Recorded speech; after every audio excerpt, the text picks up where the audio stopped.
All right, welcome into the final round of the 5 Reasons YouTube channel. I'm Ethan Smolnick. Miami Dolphins are in the process of losing by 1,000-3. You can follow the rest of our crew here on their various Twitter handles. Shane Marinelli is with us.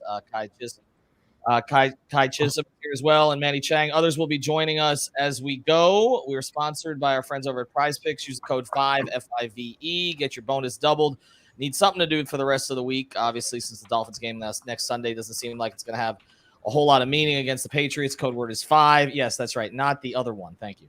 And you'll get your initial bonus doubled. It's been a little bit heated on our threads today because obviously everybody's frustrated about what happened today. So we're just going to tee a whole bunch of people up. We're going to try to get out of the way, get to the comments, and let everybody weigh in. I'm going to start here by sort of letting Kai and Shane have their opening statements about what happened today, and then we'll kind of weigh in from there. So Kai, you were on the pregame show today. Obviously, you're on our extra yard coverage as well, but you were on yard prep before the game. There were higher hopes than this for sure. Sum it up for us.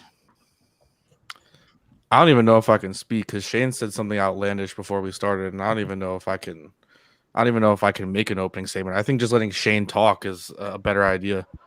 Well, okay. I mean, my whole thing is, and I know the debate, and we're not even really debating Tua, if that's what people thought about, is I think today, I think, I know it's funny, Manny and I were talking about beforehand. The last time I was on this was after the Buffalo game in that 30-point loss.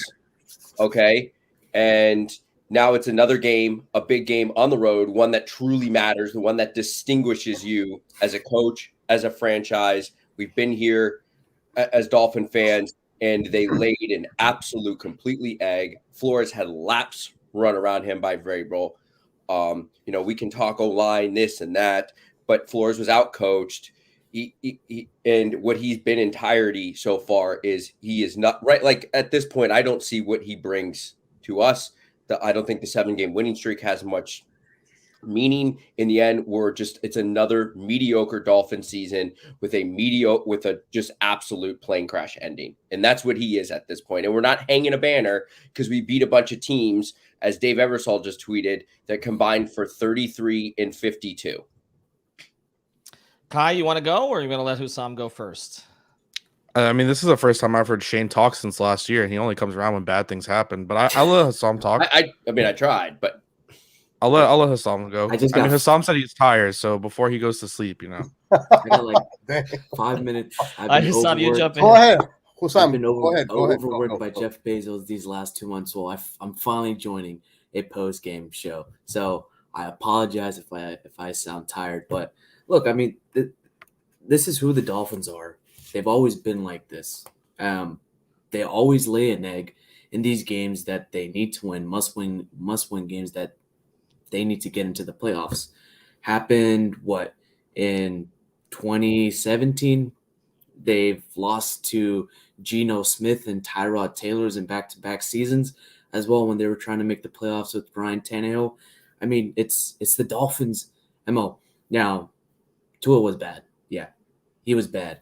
The entire offense was bad. O-line was good, but they literally went away from the run game when they were only down by 1 score still in the first half. Like, you can keep running it with Duke Johnson. Duke Johnson is giving you yards. Keep running with him. Make the game 7 yards a carry. Make it close.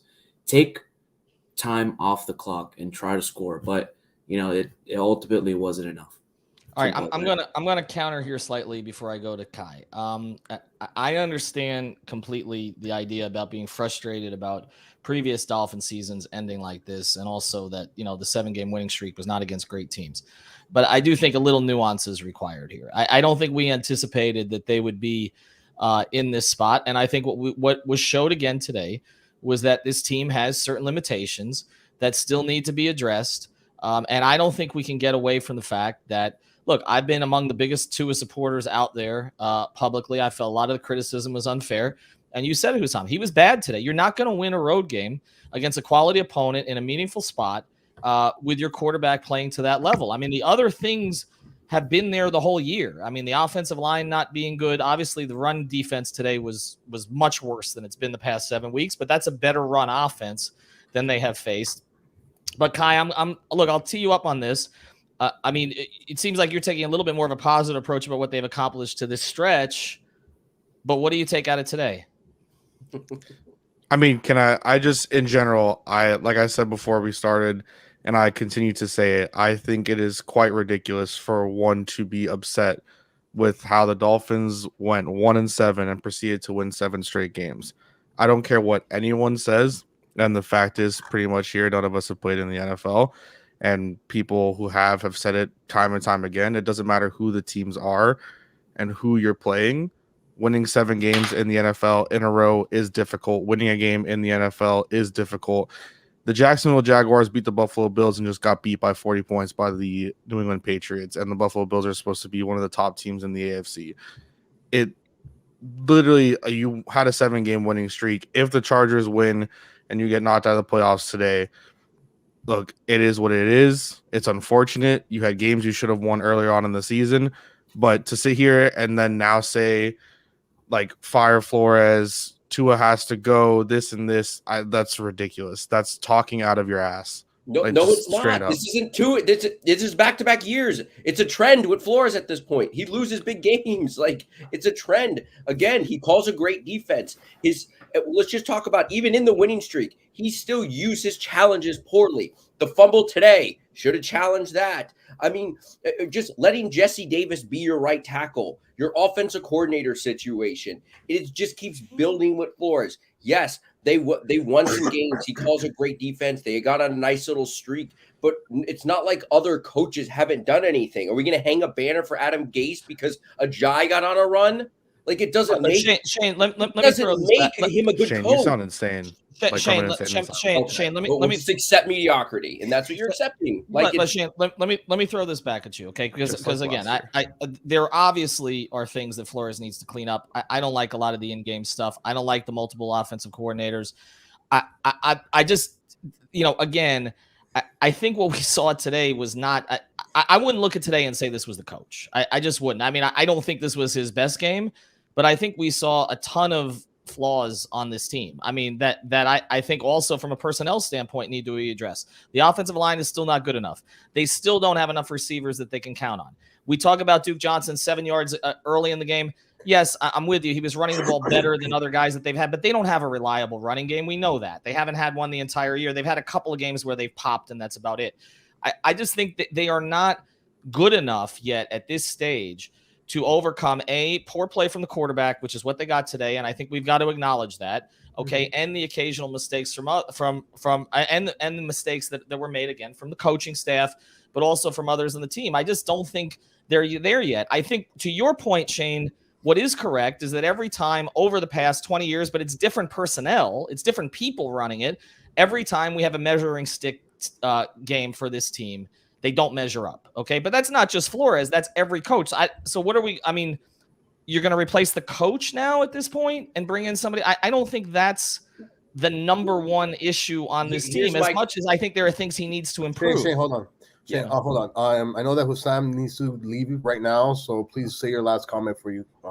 Please head out. I think just the game plan of this week's was not good enough for them to execute and go up against the Titans. As I said, they gave up on the run game, but whatever happened to the offense when they were running with the RPOs with Albert Wilson and the fly sweeps, like, that was legitimately working. And, well, they went away from it.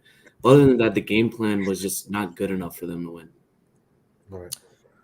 I'll pivot. Thank you, sir. Also, shout out to Cap for the dono, $5 dono. Yes, thank you very much. Much appreciated. We're all gonna go out to breakfast for that. The four of us. But hold on. Try to lighten things up here a little. I just want to point out one thing, Ethan, and I think you labeled, or you kind of said what the team issues was the whole season, right? So despite all those things, they still went on a 7-game winning streak, but unfortunately when they needed a performance, they're mediocre. Exactly. They are who we thought they were. I'm not debating this over who they played, what the quarterback record is, what the overall record is. They are who we thought they were, right? And today, it basically it all came out of it. That's it. They're essentially a 500 team or slightly around there. It's just the way that they got to it wasn't the way that we anticipated. I mean, that's where I'm at with it, but I don't know. I think the bigger point going forward is that whether the owner thinks that the coach is on the clock, whether the owner thinks that the GM is on the clock, because I do think now we're tuned up, especially the way that Tua really didn't show up today, for another 4 months of the Watson rumors, that they're going to figure out that this is their only fix to it. So I'll go to Kai on this first. I mean, to your point, again, let's not talk about the last 7 weeks. Let's talk about today. Today, okay? How much blame do you put on the quarterback just for today? In terms of the entire game, or just how are you? I mean, if you get a passable performance from them, are they competitive today? No, I don't think so. I think Tua is obviously. I think the offense didn't play well. I think Tua obviously should share some blame for that. But I think sitting here and saying that any other quarterback was going to go in there with the way that the defense was just giving up, the way that literally it seemed like nothing was working. I mean, I think we had a 45-yard pass that went to Jalen Waddle. I think the next play didn't amount to anything. I think right after that was the screen to Isaiah Ford that went for 0 yards. It's just Kai. I think actually after the Jalen Waddle play was that ridiculous flea flicker or whatever it was, where Tua got the ball Mike back. Gesicki throw with 2 handles. It's creative, but it's just I feel like you have to know what your personnel is, and it's just not that's not the Dolphins are not going to be able to do that consistently, and it's not going to. Everyone is under this impression that a different quarterback and one that has 23 sexual assault cases against him that's being commented multiple times because people think that that's not real. That certain quarterback or someone else is going to change the impact, when at the end of the day, if that specific quarterback or any quarterback in general can't throw because the offensive line is ranked literally 32nd in the NFL, I mean, what more can you do? It was a complete shit show in general from offense and defense, special teams. But I mean, I'm not going to sit here and do what everyone else is doing and say that it's 100% on Brian Flores or 100% on Tua Tagovailoa. I think it's everything just did not go right for the Dolphins today. Well, I think some of what you're saying plays into the coaching. And again, I don't want to blame the coaching for it, but Ethan, but Tua could have played better. No. Tua could have made better decisions a little bit to improve his game. Manny, I tweeted this numerous times during the game. Okay, I have been out there supportive of Tua completely. He was not good today. I mean, there's no way around it. I mean, he didn't play at the level that he played at a level that Ryan Tannehill played at times for the Dolphins, where we said that is not good enough. I mean, it's just that simple. But it's not just him. I mean, that's the other thing. I mean, I think there's more nuance to this conversation. It's overall and Tua's the only problem, or Flores is the only problem.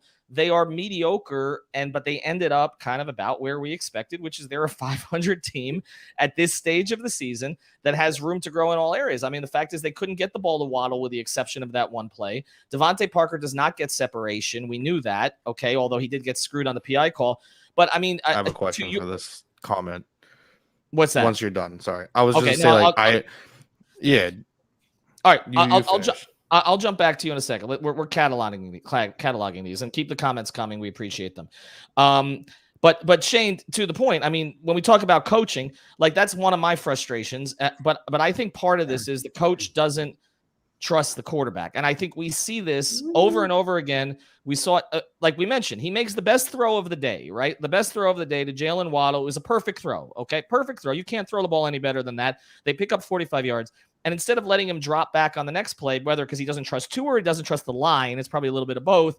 You have this double flea flicker before the ball gets back to Tua. He has no chance. Okay. And he gets, so that's the kind of coaching stuff I'm with you about. I think they get too cute by half.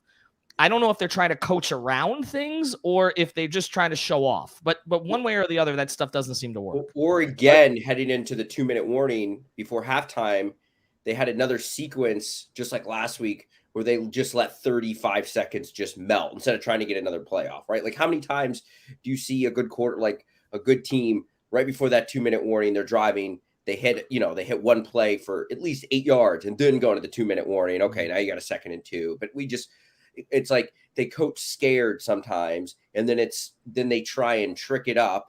It's like, what are they doing? But we talk about a lot of the problems mediocre. And I think a lot of this things is, obviously we're heading into the off season. It's like they kind of created a lot of this on their own, right? Like the co-OC thing just got forgot about because of the win streak. It's not like we scored a lot of points in that win streak, right? Mm-hmm.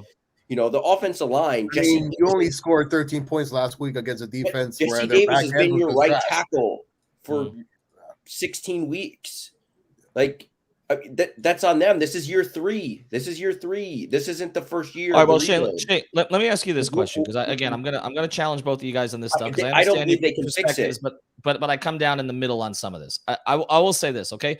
As far as the offensive line, I don't think there's any question they effed that up. Like they did. I mean, that's not just Flores. That's Greer. That's everybody. They should have brought in veteran offensive linemen to start the season. They were benching Austin Jackson today. That tells you everything that you need to know. Okay, Michael Dieter and Tua can't handle a snap together.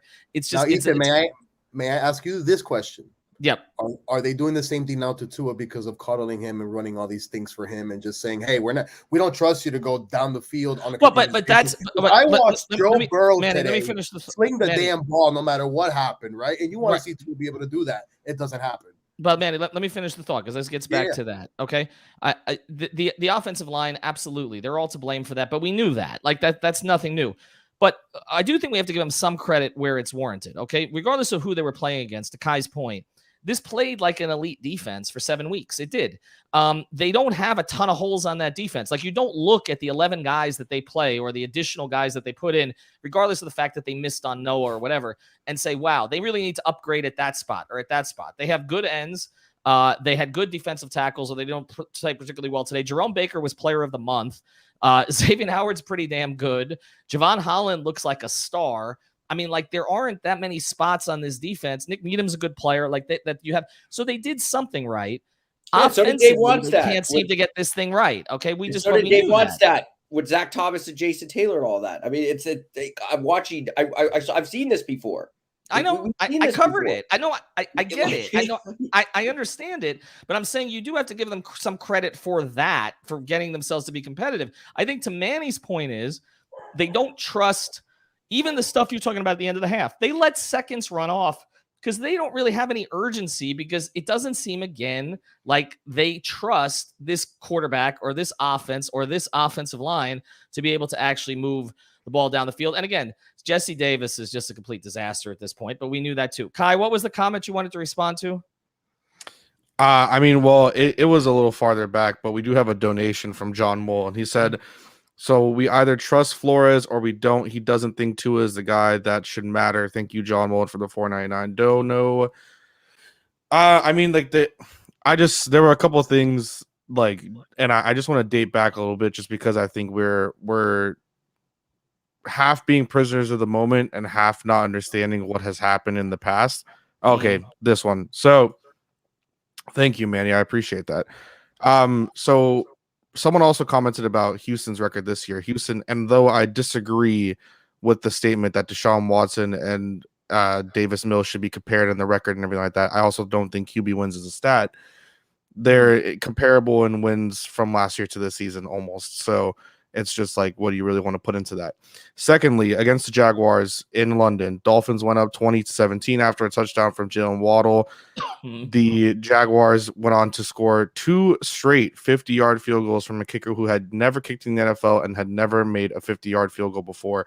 One of which, Shane, I'm speaking, one of which was down after having a minute and 42. You did 5 plays, 11 yards, tackled the player with 1 second left, field goal 53-yarder from Matthew Wright to then win the Jaguars their first game after Urban Meyer didn't fly back with his team. And that was just embarrassing on its own. Against the Atlanta Falcons, 2 minutes and 27 seconds left in the game. Matt Collins touchdown from Tua Tagovailoa. You're up 28-27. Dolphins defense then allows 9 plays, 57 yards, 2 minutes and 27 seconds off the clock with a Young Wei Koo field goal to win it. I'm just like, this game should not be the overall, this is why this is happening, and we shouldn't be looking at this saying this is why this, when the Dolphins have lost multiple games this season where they did not get a stop. Or at the same time, it's like you put your team in there and your team just can't help you at all. I'm not saying that Tua is the end all be all. I'm not trying to say that this is the defining thing that makes him the guy no matter what, but it's like we're picking and choosing what we want to look at instead of, as I told Hassan Patel, tracks that don't care about our feelings, unfortunately. No, and I'm with you, and I'll pivot to Shane here. I'm with you to the point that this is not the game that cost them the season. It's the games earlier in the year. Okay, you probably weren't going to string 8 straight together. And it is the Atlanta game. It is the Jacksonville game. It is the no PI game against the Raiders that you probably should have won. It is probably playing Brissett in one of those games that Tua could have played. Okay, all of these things play into it. Flores, to me, is as guilty as anybody for the Jacksonville result, okay, for what happened at the end of it. So it's not this game. But I think to Shane's point, I do think what this game tells you, like it said about previous Dolphin teams, is whether or not you are at this level or you're not, right? Like whether you're at this level or you're not. And I think what this just indicated was they're not at this level to win this kind of a game yet. And I think the frustration is that we saw it last year on a team that exceeded everybody's expectations. You didn't have those losses from early in the year last year you're pointing back to because nobody expected that team to be that good, right? And you were in a position against Buffalo, and you basically, it's the same game. You played the same. I mean, the defense was a little better in this game than that game, but the offense was a little better. At least Tua made some plays at the end of that one than this one. So I think you're both right. I mean, I think it's the games early in the year that cost them. But then it's also like when you come up upon a measuring stick game, I have seen this from the Dolphins for the past 20 years. Shane. I just wanted to make the quick point we talked about the Jaguars game, and I just wanted to point out, people were talking Tua in that game, but remember how Flores handled the timeouts at the end of that game? That's what I'm talking about. Yeah, it's just he's good for. It seems like he's good for one of these things a game, where you're just kind of scratching your head. And clock management is like my personal big pet peeve. It's one of the few things you, as a coach, you virtually have control over nothing in a football game except how you can manage a clock and your timeouts. And it's the one thing you can truly master, right? And this isn't his first season as a head coach. This is his third season as a head coach. But Shane, you know who was considered to be the absolute worst at that in the NFL until he got Patrick Mahomes? Yeah, right. I mean, Manny's an Eagles fan. I lived with it for 12 years. Andy Reid is considered to be a genius and was really bad at that. Like that was the thing. It was like time management. The Super Bowl against New England. Right. I mean, but other coaches like Herm Edwards was similar to Brian Flores in that he was a motivator, leader of men, and was also known as somebody who was bad managing clock situations. Andy Reid was considered to be the worst. I don't think ultimately, like I said, we can point to a couple of games. The Jacksonville game is the one that sticks out to me. But I think overall, I don't know that he cost them that many games in that regard. I think if you're going to, and I'll get to Royal's comment in a second, I think that if you're going to blame Flores for anything this year, okay, to me, Greer is to blame for the offensive line, okay? If you're going to blame Flores for anything particular this year, it's not allowing his defense to play the way it played last year until too much of the season was lost. That is my criticism of Brian Flores this year above anything else, okay? It seems to me like Brian Flores coaches better without expectations. And he had expectations early this season, and it seems like he got tight, whether it was with his quarterback, but more importantly for me, because it's his area of expertise, his defense, okay? When he loosened up on that, when they started blitzing more, they had more success. I don't care who they were playing. As Kai said, it's difficult to win 7 straight games in the NFL against anybody. They had more success. Today, I don't think they blitzed enough early, honestly. Okay, there were a couple of run blitzes that worked. I feel like he gets tight in these situations. And with that being said, again, everybody was not good enough today. Tua was not good enough today. The run defense was not good enough today. They didn't get Waddle free enough. Devontae Parker didn't make enough plays. The one time he could have, there was PI. Royal, can you throw Royal's comment back up there? Tua is good for 1 turnover per game. That's not coaching. That's true. I'll go to Kai on this, but so are most quarterbacks, right? Like, I don't feel like Tua's turnover prone is what's cost them this year. It's more the other. It's not making enough play. He was erratic today. That's all. Fair? I don't know. It's parts of me that I've just been reading the comments, and it's like, damn.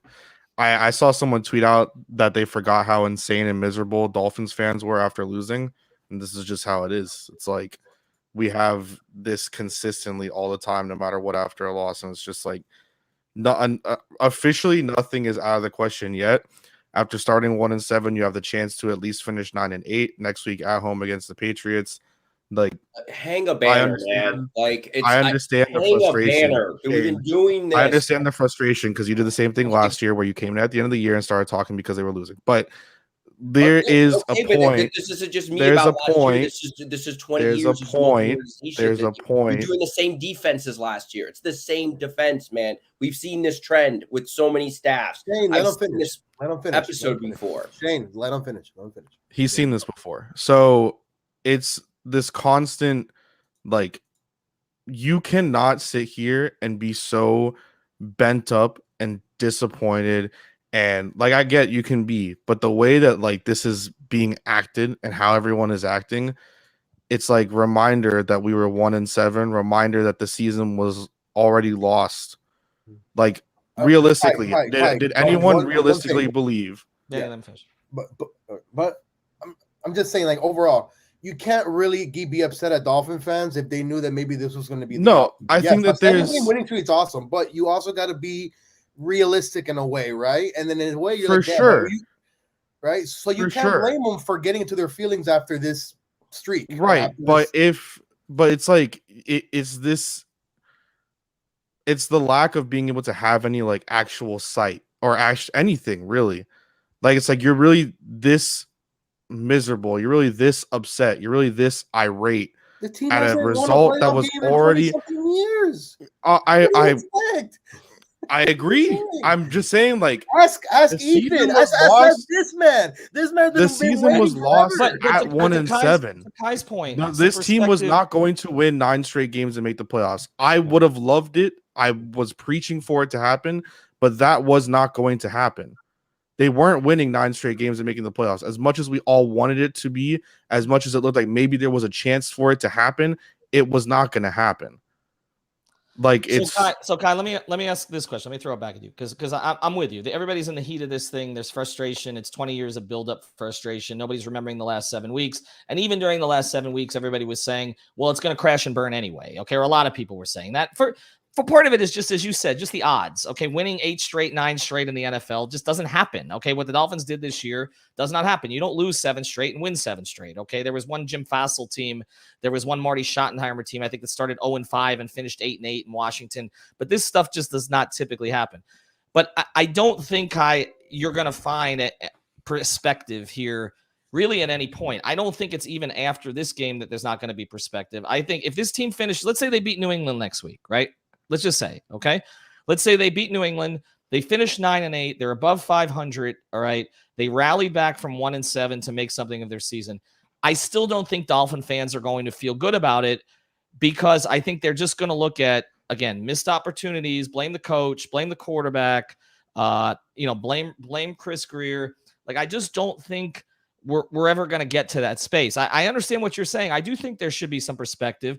I don't think there's going to be any. I just don't. I think that we're, I mean, after last year, regardless of whether it was fair or not, 10-6 was supposed to be followed by a playoff season. To most defense. I'm sorry, I got to do it. No, I agree. I agree with you 100%. And I'm a firm person that I said on something that we used to both be on Onside Radio, which no longer exists, and on like this same platform, that I firmly was saying this team's bare minimum before the season was 10-7. That needed to be the bare minimum. Unfortunately, they were 1-7, and at that point, you go on a 7-game winning streak. It's amazing. It's the first time it's happened in NFL history. And I understand I'm going to be frustrated as well. We're going to all be talking all throughout the offseason, through free agency if they don't make offensive line upgrades, through the draft if they don't make offensive line upgrades. And we're not going to be able to correctly evaluate as fans because, I think we can all agree, for better or for worse, we don't know more than the people that are actually making the decisions, whether we think they're right or wrong. We're not going to be able to see what an actual team can look like. I'm, in my opinion, offensively without the offensive line. We're not going to be able to see what this team can actually look like unless it's built correctly. And yes, that falls on Chris Greer. And I've been saying to fire Chris Greer since before 1-7 even happened, even if I was defending him. And yes, it falls on Brian Flores. Yes, it falls on Tua. Yes, it falls on Godsey, Studsville.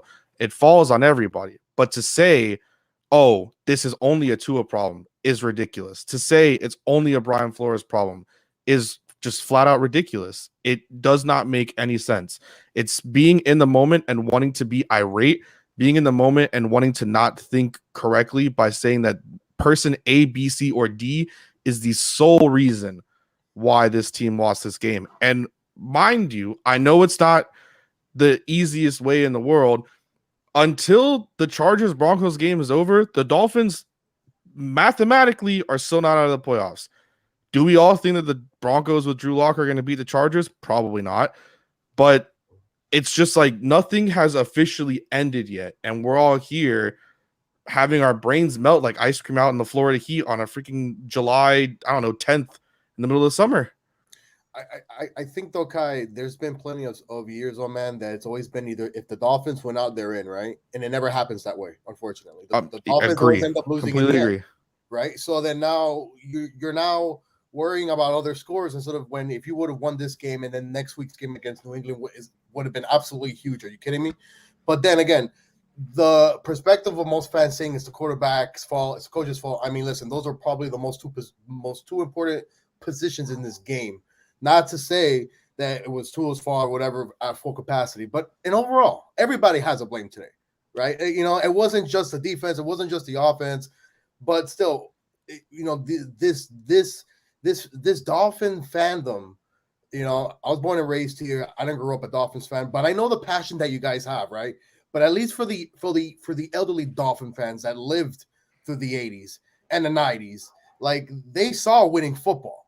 Right, they saw at least a team that won division championships and actually got into the playoffs and made it at least to conference title games, made it to the Super Bowl. There's nothing that this young fan base of the Miami Dolphins has ever witnessed to that.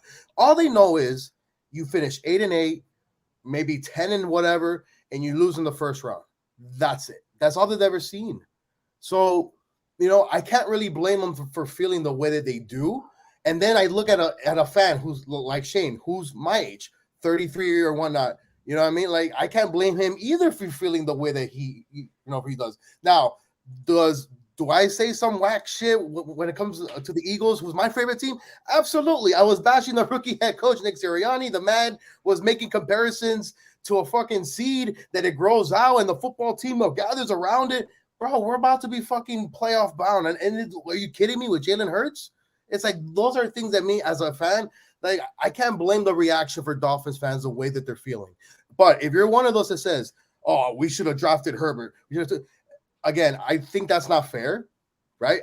I don't think it's fair because Herbert to me was brought into an organization that they're not talking about firing the GM and GM's not making great picks for first rounds and things like that. Unfortunately, this team's first round picks has not been great. But lately it's been positive, obviously, with Holland and whatnot. But a game like today, right?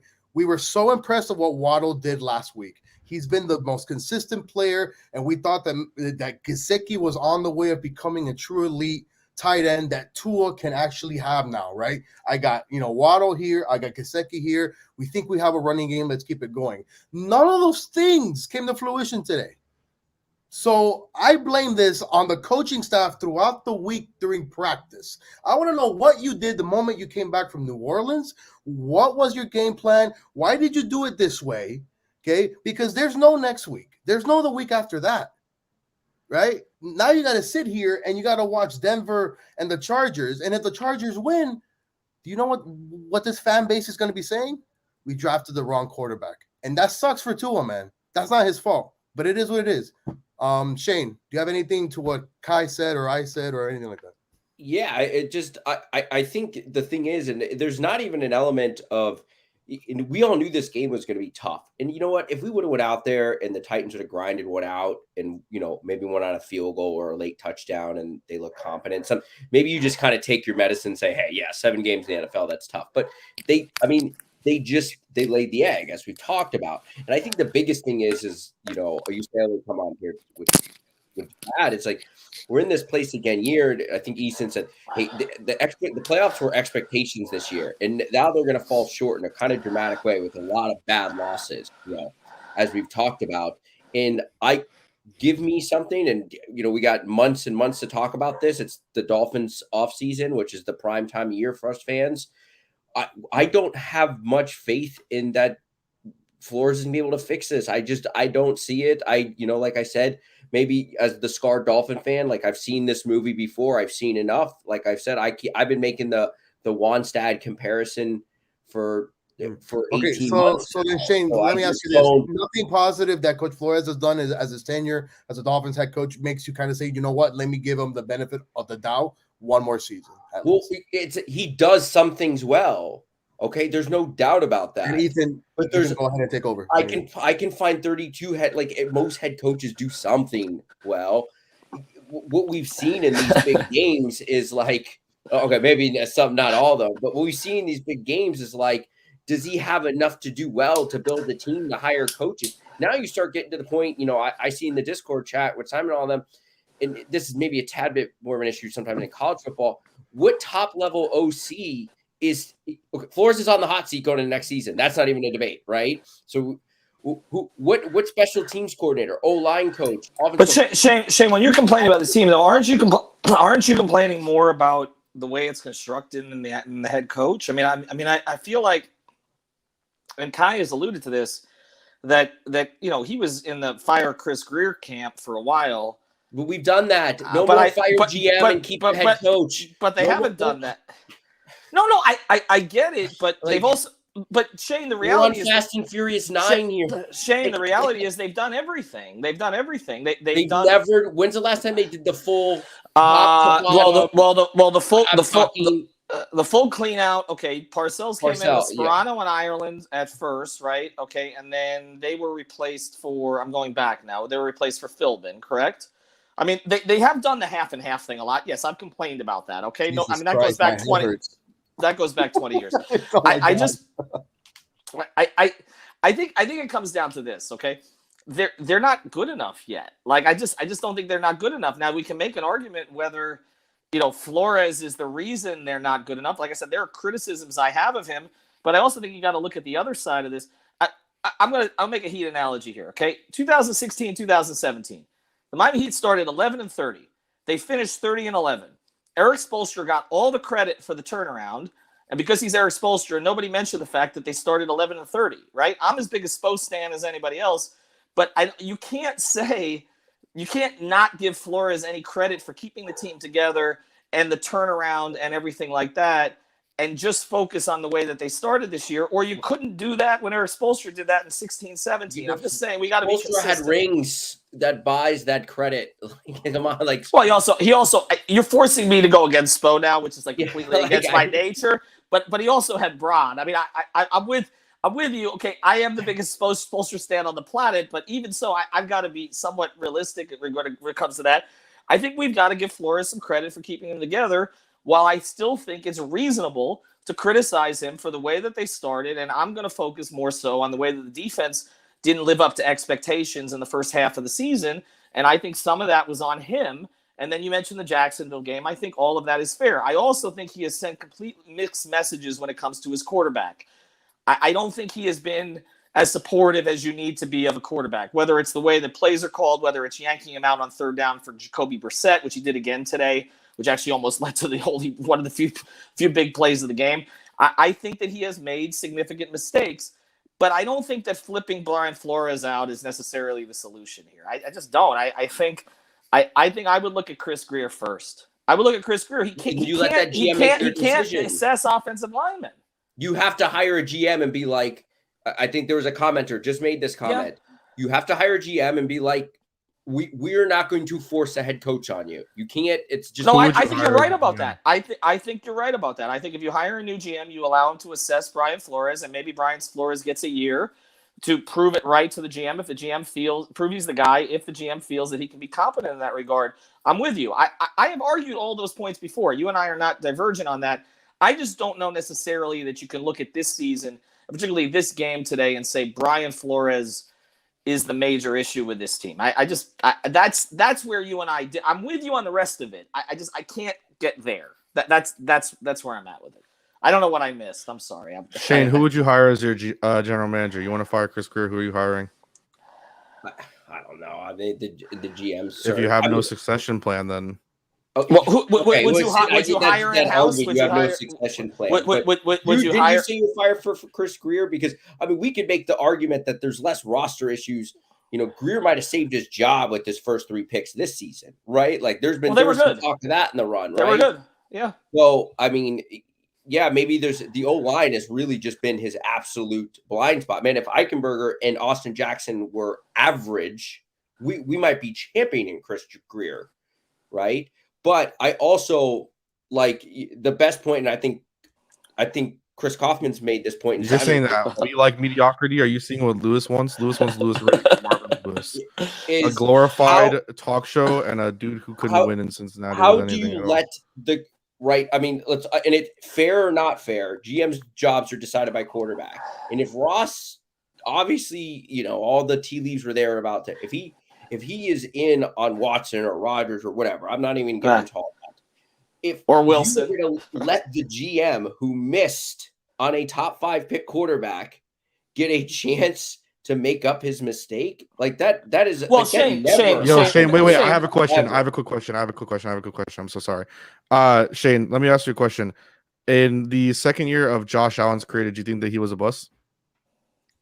Yeah, I mean, a lot of people did. Yeah. Okay, cool. Thank you. Okay, I've been the biggest Tua's fan ever. Like, after today, I'm kind of in a.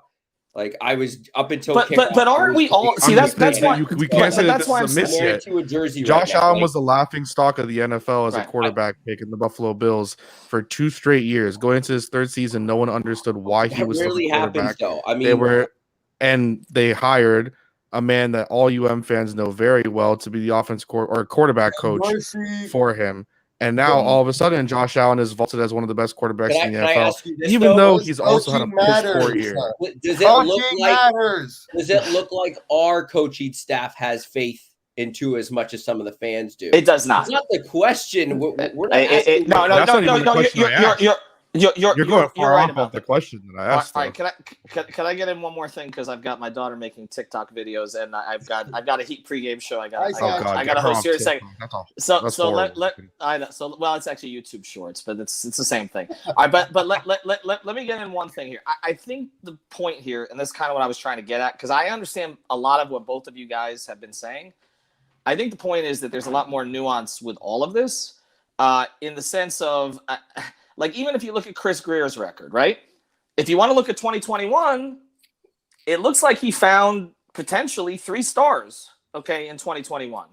And if you look at 2020, it looks like he has 2 busts in the first round, and then a quarterback that also is sort of up in the air, because, as I think Lewis has made this point, I think the model for Tua at this point is, and I'm not saying he's going to have the most yards of any quarterback in history, but, I mean, Drew Brees was nothing special for his first couple of years, obviously, in San Diego, and it took him getting with a team that believed in him.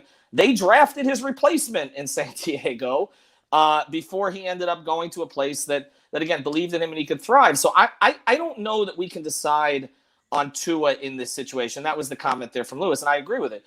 I don't think that we know for sure about Tua, but I will say this. This is my frustration today about him. I wanted him to help me shut people up about him today, and he didn't. That's my frustration with him for today. You're entitled to a bad game, but he has trended downward over the past 3 games after I thought he played extremely well for about, 5 straight, right? I wanted him to help me shut people up today. He didn't. It leaves it as more of an open question, and I think that if he can't cover up some of the mistakes that Grier and Flores have made, then yes, it puts both of them in more jeopardy as well. So that's just kind of where I want to get at. I appreciate both of you guys being passionate about this on both sides. I just think there's a little more nuance. I don't think this is the worst season ever. I think they did some good things. I think winning 7 straight games, getting the defense back on track is an achievement. And I also think they let everybody down like typically Dolphin teams let everybody down here at this stage of the year. I think it can be both, right? I mean, I think is that fair? And with that, I'm going to let him come in here. Was Alfredo trying to get in or not, Manny? What the hell is going on here? Does he not want to be part of this? All right, Alfredo's going to join because I got to go. I thank you guys jumping on here and following all of us. I thank Kai and Shane for the opinions and Manny for helping me moderate. And there he goes. And there he goes. Well, we're trying to get off on, but unfortunately, just like the Dolphins today, no show. And there you went. There you went. Well, guys, it definitely feels like 2020 of last year in the game against Buffalo, huh? Yeah, I mean, what about the Thad Lewis? Oh man, this is game. Yeah, I mean, just kind of the way the game played out, and I think the frustrating part was Tannehill didn't even really do much today, right? Like this is how. No, but I think Tennessee also they came in there and saying we don't want you to do too much. No, right? Like we know what we're gonna do. We're gonna play solid defense. We're gonna make Tua beat us. We're gonna run the football, and then guess what? He does best. His play action little shit, play action passes. 10-yard slants. And AJ Brown with his damn freak strength, he's gonna do. Listen. AJ Brown says his injury comeback, he's due for at least one big play a game that opens up fucking everything. And that's exactly what happened after that big play down the field. That's it. It was over. Oh yeah. Hold on. It wouldn't be a Final Year post game show without our guy. Hope you're feeling better, my friend. I know I am. I know that you're on the road to recovery. So unfortunately, this Dolphin team didn't really help you. And of course, the Godfather, Alf. My man, I guess Lewis and Alf, you guys go piggyback. Tell us what you thought, what went wrong. Is Dolphin fandom going into a complete insanity? I'll let Alfredo go first. Yeah. What can I say? This fan base, this fan base. Somebody text Juan. This fan base goes from they really deserve to get one, they really deserve to have a season that they could be proud of. And then I go on Twitter and I read what people write, and I'm like, you know what? If these motherfuckers lose for like the next 40 years, I'll be fine with it. Yeah. These are just. We appreciate winning when it's happening, right? And then when they lose, it's like, it was so. I had a great tweet. I knew this was gonna happen. I had a great tweet. Somebody sent me, these are just alcoholics with really bad lives. And that's what they are. Look, they played a team on the road. They didn't show up. They played a bad game. They probably had a bad plan. Although they ran the ball well, the footing was wet. So you could see how the running game was going to work for both teams. They executed better. They beat you. They're 10-5. They're better than you. They were at home. You went on the road and you got your ass kicked. Your quarterback didn't play all that great. And some of you are probably going to get you're going to get your wish, because first of all, there's way too many people on this team that have a voice, and the owner's going to listen to it. So at the end of the season, this one game, they're going to make a decision on a quarterback over one game. And a lot of people are like, yeah, they should. This was the game, and nobody gives a shit if he's 13-7 as a starter. Nobody cares. They're going to remember this game. A lot of voices in that organization, and we're talking about ex-players, people inside that building. Mm-hmm. They're going to bring up all of those names once again. There's going to be a lot of quarterbacks available, and you might see this team trade a pile of picks for a guy, because everything's an overreaction. Nobody's willing to wait for anything or even develop anything correctly. So, we make decisions around here based on one game and one game only. Yeah. And, today, what happened today was, they didn't play well. They didn't play well, and they got their ass kicked. And usually when you play against a good team on the road and you don't play well, you usually get your ass kicked. That's usually what happens. Yeah.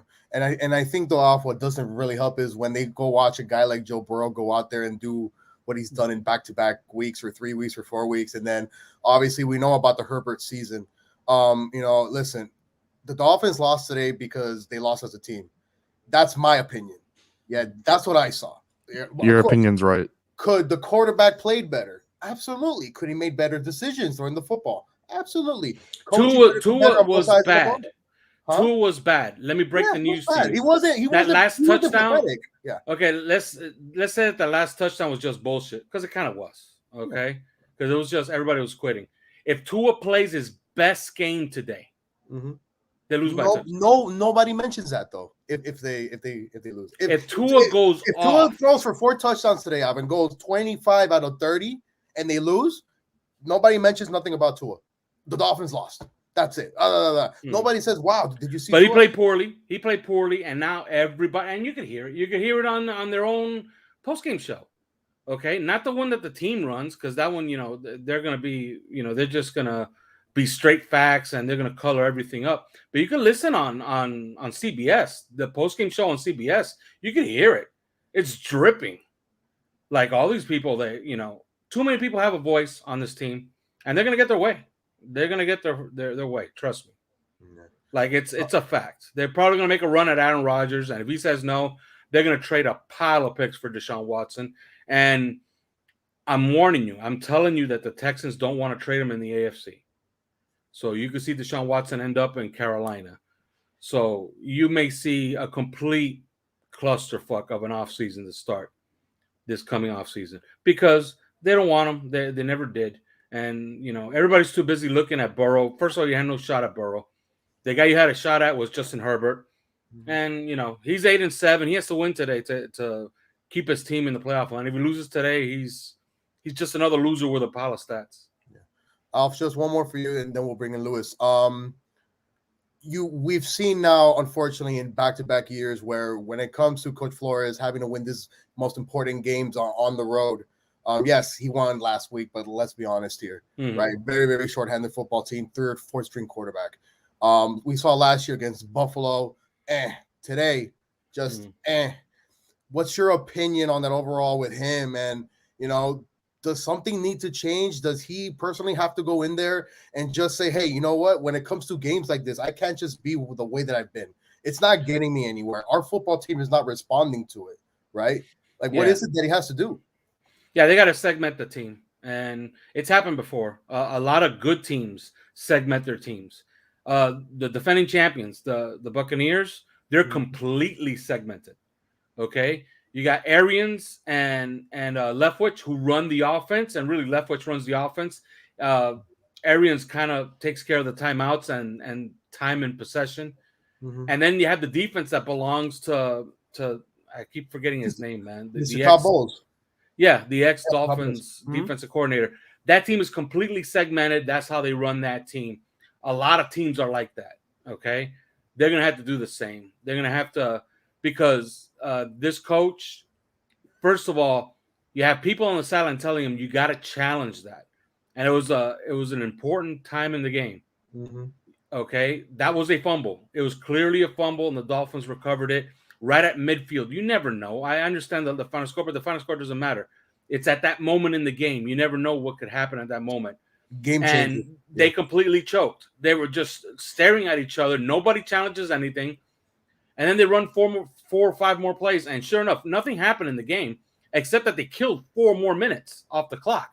And they ended up backing up the Dolphins inside the 10-yard line with a punt.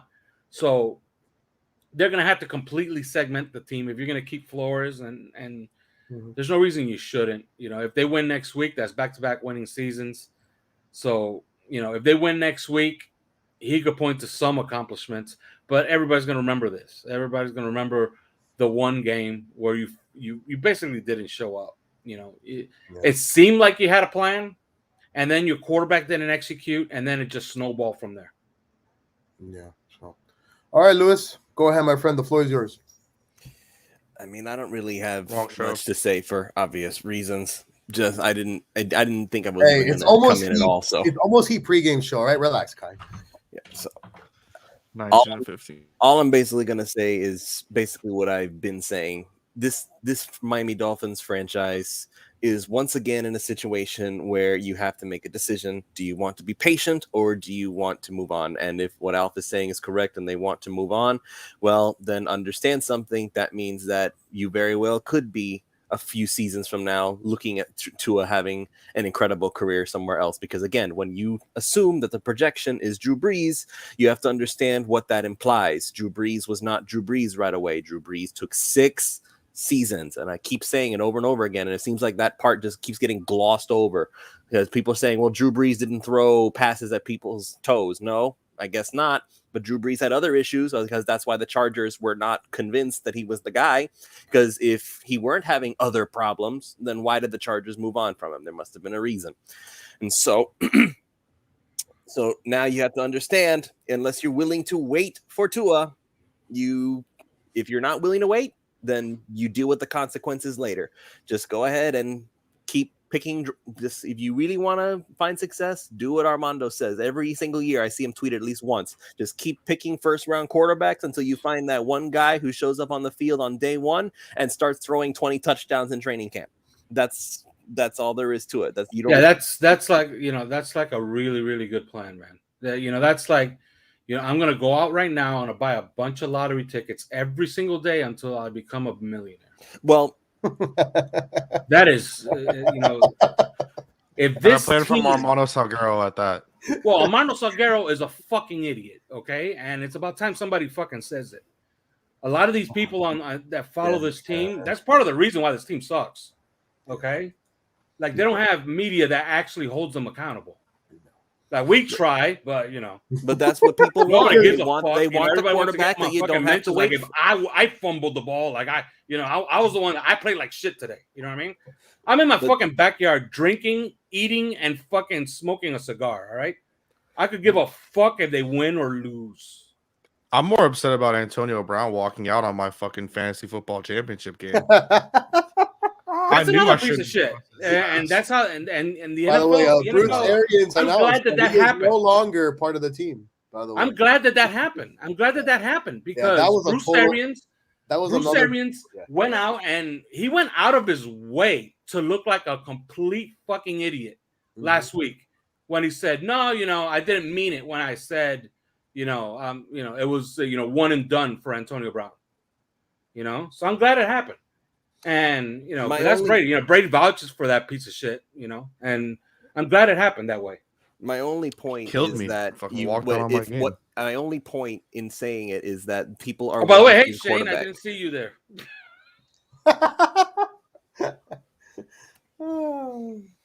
The fans want a quarterback who's already ready-made and can play immediately, just like Justin Herbert did, just like Joe Burrow. Wasn't Trevor Lawrence supposed to be ready-made? Yes, he was, and now the Jaguars are very much disappointed in that whole thing. But are you seeing that football team's performance no matter what? Are you seeing our offensive line's performance no matter what? Oh well, okay. Alf, I'm not arguing against the offensive line. I have not suddenly changed my tune regarding the quarterback situation. I raise you a Dolphins offensive line to your Urban Meyer getting fired after sticking his finger in a co-ed's butthole. That I raise you. Urban Meyer to this day has more wins against playoff teams than Bill Belichick has this season. Oh, I didn't know that. Yeah, it's 2-2. Oh, Alf, I have a question on something you brought up, but it's something I brought up before you went on about whether, no matter what you stand on the Flores this year or next year. Obviously, I'm not a huge fan of a lot of things, but obviously next year, whether Greer's here or not, he's on the hot seat, right? And you talk about segmenting the team, right? But here's an issue I always find, especially with Coach being on the hot seat, is it becomes really hard to segment this team because what top level OC or someone's going to attach themselves to a staff it's either win or get out. I think that matters maybe a little bit more in college football. I don't know about the NFL since the jobs are just so limited, but you find these situations a lot. Coach A is on the hot seat. He needs to go out. He's trying to fix it with assistants, but assistants don't want to attach themselves to a sinking ship. And you say it's easy. I see Dolphins fans, let's go out and get a great offense coordinator. But a lot of teams want a great offense coordinator, and a great offense coordinator might not want to attach themselves to Flores. And who knows what the quarterback situation looks like. Well, it's gonna take money and an ego, right? Like they got to find the guy that's willing to do it, and the guy could be here. Like they could, move around the offensive staff and just give Godsey more power. Look, today, I understand, they got their ass kicked, but the play calling was fine for the most part. Okay. They got behind the sticks, and when they got behind the sticks, they panicked a little bit. And, when you panic and you don't have the talent, you don't have the offensive line, you don't have the pass catchers to get you back into the game, and then you give up some big plays on defense, it looks like that. You get your ass kicked, and that's exactly what happened. So you thought the trick plays were panicking, right? I mean, So what you're kind of saying is because of the issues they had at O-line, which we know was there since the beginning of the year. Like nobody has to be fucking blind. Like we all see it was there. And then you add that with them knowing they have a solid defense that can give them multiple possessions. This is why probably the game plan was what it was all year long. It was, quick passes here and there. If we run the football effectively, let's just run on it. But then let's not be too cute, right? But then if we do any trick plays, that's to make sure that the defense, we keep them honest. Like, I'm looking at, young quarterbacks throw the ball down the field to guys that are catching it and scoring touchdowns. And Tua, when I see him throw the football, it's either to Matt Hollins, right? Or if Waddle makes 3 people miss and he goes far. I'm not seeing anything vertically actually going down the field, and then it's like, well, I kind of have to tell myself in a way, well, it's going to be difficult to actually do that for him because of the offensive line issues and with Jesse Davis still being in the damn lineup. Like I don't think that helps at all. But when you're trying to win a crucial football game in this league, at some point, you just got to say, F it, man. It is what it is. And I understand we have to do something not different, but we have to actually, throw the shit, F it. It is what it is. If we go down as slingers, I don't care because we're not going to win much doing this towards the end of the year. If we're trying to make the playoffs, it's a different mindset. You're not going to be facing the Jets. You're not going to be facing I almost said Jaguars, but you guys lost to them. I'm just saying, in all honesty, you're not going to be facing this type of competition. If you would have made it in, you're not going to be facing this, those type of teams. You're going to go on the road, hostile crowd, and you're going to have to throw the football down the field, 40, 50 yards or whatever it is, or at least attempt to keep the defensive honesty. So it's like, I wish, these 2 offensive coordinators in the same room and Flores, and then Tua has to come in and listen to different messages. It's like we were in this whole crap with Chan Gailey last year on he had him handcuffed. Then you're walking into this season and we're expecting it open, right? We're expecting difference. And it just feels like it never changed. What's the difference? Waddle. Thank God for him. That's it. Nothing's changed. Well, they have they're trying to run an RPO offense without no R. They can't run the ball. They can't run the ball. And today they had some success, but you have an RPO offense, and like that's the whole basis of the offense. Eagles won a Super Bowl playing an RPO offense. Oh yeah, trust me, I know that. But this team doesn't get yak, and they can't run the ball, and it's as simple as that. Like their best is just ball control. Yeah. See, Alf, you mentioned the Eagles and the RPO, and I remember, and I will always remember this. But the Eagles had a sledgehammer running game. You had Nick Foles with a good ass offensive line, 3 types of running backs: Jay Ajayi, Corey, forgot his last name. Corey Clement. Yeah, Corey Clement, and then you had LeGarrette Blount. All different types of running backs were used in all different types of ways. And heck of a tight end in rookie sensation, Zach Ertz, which he became, Foles' guy. 1-on-1, okay, and Alshon Jeffrey and Torrey Smith, they made catches down the field.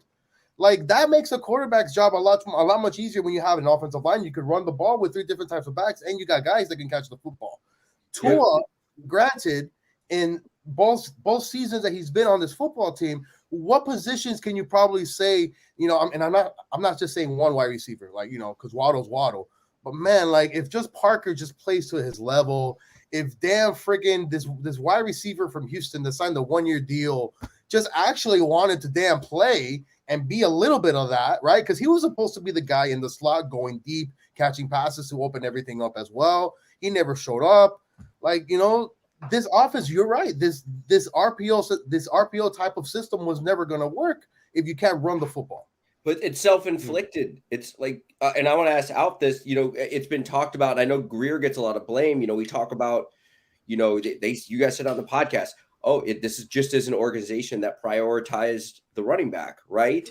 Well, how did that conversation go? Because Greer gets a lot of slack for that conversation, but there had to be, for that decision, but there had to been him going and looking at Flores and Flores just saying, hey, I think we can win. We can do this with what we got. That conversation would have had to happen for them just to you took Dokes, you added a Malcolm Brown who we haven't seen in weeks and was mediocre before that. Like, well, it's obvious. It's obvious they admitted their mistakes by going out and getting Duke Johnson and Philip Lindsay, and then both guys looking much better than what they had before. So they admitted their mistake. Like, they know they made a mistake. Like, it's a fact. Like, they're sitting here at the end of the year and they're using Band-Aids to try to fix the mistakes that they made in the offseason. And I understand everybody's, Tua sucks, this and that. Okay, you're 8-8. You got one game to go to try to go 9-8. Okay, Tua didn't lose 8 games, by the way. Okay, and you have a team that's essentially a defense and a second-year quarterback. That's it. That's what you have. You have Jalen Waddle, fine, okay, but that's a wide receiver without an offensive line and without a real plan, no running game to try to get him deep. Today they got him deep on a corner route. And how did they get Waddle deep on a corner route today for 45 yards? Great protection. Now, can you get that for 60 minutes? You can. The team can. They don't have the protection but they were desperate. And they said, you know what? We're just going to dial up this corner route for Waddle because we need a big chunk play. And Tua hit him for 45 yards. But you can't get that every week. Like, if you get it once every 3 weeks, you're lucky. But the offensive line is bad. You're not going to win games like that, though, like this one, though, if you could only do that once every 3 games. I don't know what to do. I think I'm on Al's side now. I think I want Tua to not be the guy. Then I think I want them to trade for Deshaun Watson, then for him to get convicted so that Dolphins fans have to sit here in misery for the rest of their miserable lives. I think I'm joining you. I'd be fine with that. Hey, listen. I did tweet when somebody. I just, in defense, I think there's 2 arguments. You could think Tua is not the guy and not also be for Watson. There's no. I'm just saying in general. I just want everyone to be available this offseason. I would rather shoot myself in the head. If you're trading for a quarterback, you're trading for Aaron Rodgers. He's the only other person that is. You're not trading for Deshaun Watson. Well, one thing that we've known Russ about wants to go to New York. Yeah, but then one thing we've known about Ross is not afraid to spend and go after the guys that he wants. But also, it's kind of frustrating when you have an owner that's willing to do all these things and yet the team just doesn't win. It's like, damn, like I want. Yeah, but let me explain this to people in case they don't understand. When I keep saying, the wise men are people that are attached to the team, ex-players, Dolphin alumni, that have the ear of Ross and that talk to that's the general manager. Point. I totally forgot. You're right. All those people they're like fans. Yeah. So if you think all these idiots in your mentions in Twitter are bad, these guys are going to be saying a lot of the same shit. And if they get to Ross is going to be like, I don't give a shit. Just do what you got to do. Correct. And they're going to be out there. Has he been convicted? No, do it. Yeah, they're going to be out there in the offseason. They're going to be looking for that quarterback. And, I always thought that they would. Look, they kicked the tires on Aaron Rodgers. 3 years ago, Aaron Rodgers, if you remember, asked for a contract extension, and they let it get to the season. Okay?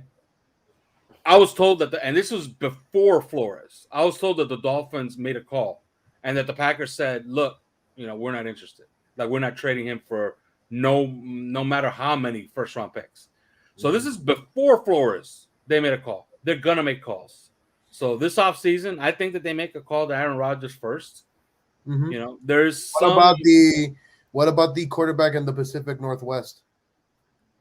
Russell Wilson. I don't know if he becomes available or not. I would love to see Shane. Don't be shaking your head, bro. No, I'm agreeing. I think don't do that to my boy Russell Wilson, bro. I'm agreeing, and I even think Russ is going to New York. If I remember, Alf, I think you've talked about this before. Heading into the Tua draft, there was a conversation or maybe even a poll you guys put up. How many picks for first round pick for Russell? Would you trade basically 5, 19, 29, whatever it was that year for Russell Wilson? I think that was a question even posed by you guys hypothetically. So, I mean, it's felt like Russell Wilson and Pete Carroll, that's like that marriage doesn't feel great, right? Like, it seems like it's coming to an end. But I think the whole thing is coming to an end in Seattle. Yeah. Like, I think Pete Carroll's probably retiring and they're just going to tear the whole thing down and start over with a new coach. Like, I think that's coming. That's probably happening. Now, can they get Russell Wilson? It depends. Russell Wilson probably wants to go to New York. Like, there's a rumor going around that he really wants to be a Giant. He wants to play for the Giants. Same rumor last year. You know what I mean? So does that make sense? But, it's also Seattle. Like, does Seattle want to trade him inside the NFC? All it takes is for it to sit down with those guys and say, look, where do you want to go? I am certain that Green Bay will not trade Aaron Rodgers inside the NFC, because why would you? Yeah. You'll look like an idiot if he just beats you over and over again, okay, when Aaron Rodgers probably has like 2-3 years left. Same thing for Russell Wilson, and same thing for Deshaun Watson.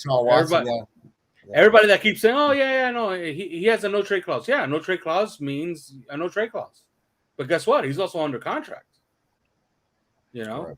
And eventually I think they'll get with him and say, look, how does Carolina sound?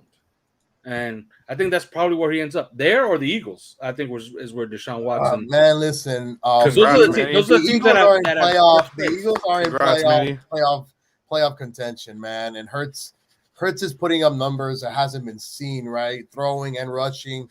I highly doubt, they'll even go with that route. Now, I would say this: seeing Deshaun in Carolina, it even sounds like a question mark, because earlier, in the week we saw their owner. Right, he called out the deal he gave to the head coach. I'm like, what's going on here? This is unbelievable how these guys just want this stuff to be out there, right? It's like, well, do you believe it? Do you not believe it? What's really the story? But you're so right, though. It's like if Rodgers and Watson and Russ themselves, they're not going to be staying in their own conferences, obviously, right? Because if you trade them in within, right, it's not like when the Eagles, they gave up McNabb to Washington. McNabb was already drained out. Like, he was done. Like, there's no ifs about it. But these three quarterbacks can still lead whatever team is in the league to a Super Bowl. So it's just, that's kind of risk that you probably don't want. But again, to go back to the Miami Dolphins now, let's put aside, of course, both scenarios have always been put on the table, right? If Watson just was a quarterback that didn't have all these things ahead of him, would you take him? Absolutely. Who wouldn't want to have a Deshaun Watson on their team, right? I mean, in all honesty, but there's baggage there. And unfortunately, for most Dolphin fans, they're in that I want to win mode now. I don't care what happens. Thank you, Tua. I don't care. I want to win now. And what those type of fans are not realizing, that can definitely harm the franchise for years to come down the line. And it's a risk. It's a really big risk. And I think, when guys like you, Alf, have been there, have seen it more than all of us, are saying, if that's what you want, be careful what you wish for. Karma's a bitch in everything in life. Everything. Look, that's something that you're going to have to live with. If you want to do it, go right ahead, because I've been a fan of this team for a very, very long time. And I remember, this team used to win 11 games, 12 games every single year, get to the playoffs, lose in the second round. People wanted Marino traded. They wanted Don Shula fired. Okay. I remember clearly them losing in an AFC championship game, and everybody saying, you got to fire Shula and you got to trade Marino because they just can't do it, because they can't beat the Bills. But it is what it is. I think that this is coming to a head, and it's going to come to a head depending on who listens to who. And the owner, he's older. He's going to be listening to a lot of different people. And who knows who gets his ear. In the end, it's probably going to be Greer that's going to tell him yes or no on a certain guy. I think Aaron Rodgers is probably the safest bet. But you never know, if Aaron Rodgers wants to come here. Maybe Aaron Rodgers has something better lined up, Yeah, but Aaron San Rodgers, Francisco, Denver, like he's gonna have options. Well, I don't think. Forget about San Francisco. Nobody in the NFC. There's no way Green Bay is sending him to the NFC, because they don't want to look like clowns. They want to send him as far away as possible. Thank you, Ben. All right, guys. Well, if there's anything else, I think we're gonna wrap it up. Alpha, thank you so much for coming on, man. I wish you would have been on from the beginning, because these two over here were going at it, and I had to play moderator. There we go.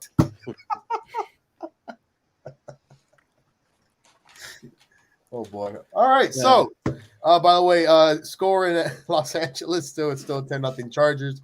The Broncos are no longer with quarterback Drew Lock. I don't know what happened there. But yeah. No, he's back. Oh, he's back? Yeah. They had the ball at the 1 yard line and they went for it on 4th down. Yeah. All right, when's the next 3 yards per carry episode, my man?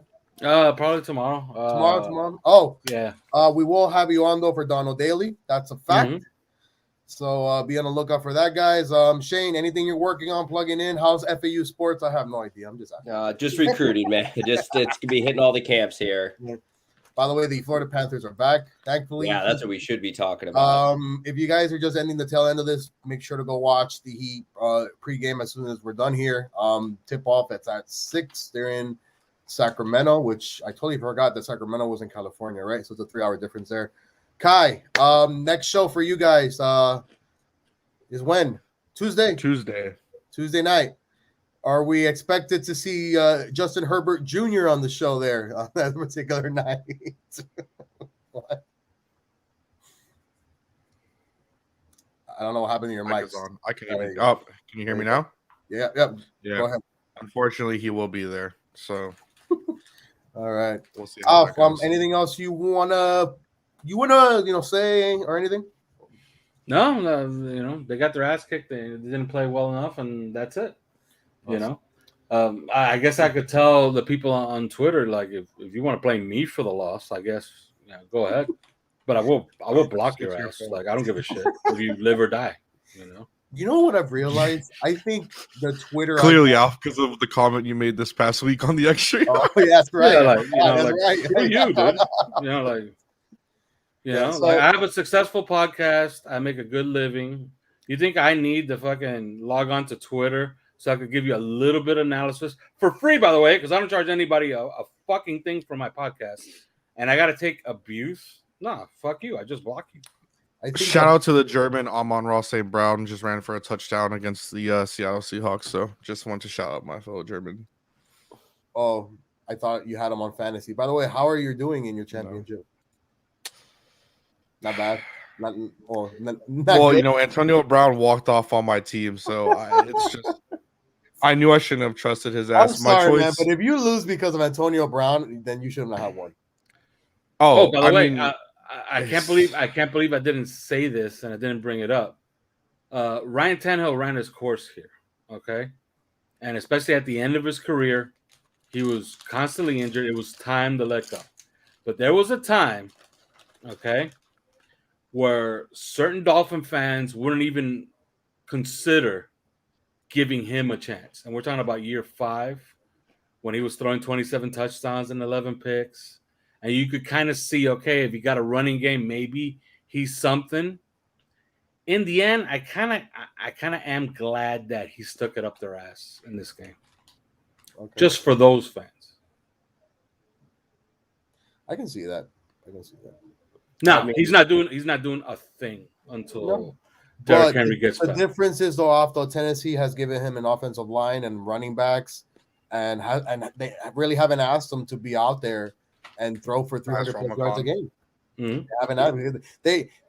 They've formed the offense to his strengths, and I think that's what the Dolphins took a long time. The people in Tennessee saw him in 2016 and saw him with Ajay. And saw how he looked with Jarvis Landry and Devontae Parker. If I give him one of this, he'll succeed. And Kenny Stills, and they say, whoa, wait a minute. This kind of looks like something, right? Mm-hmm. And they built that around him.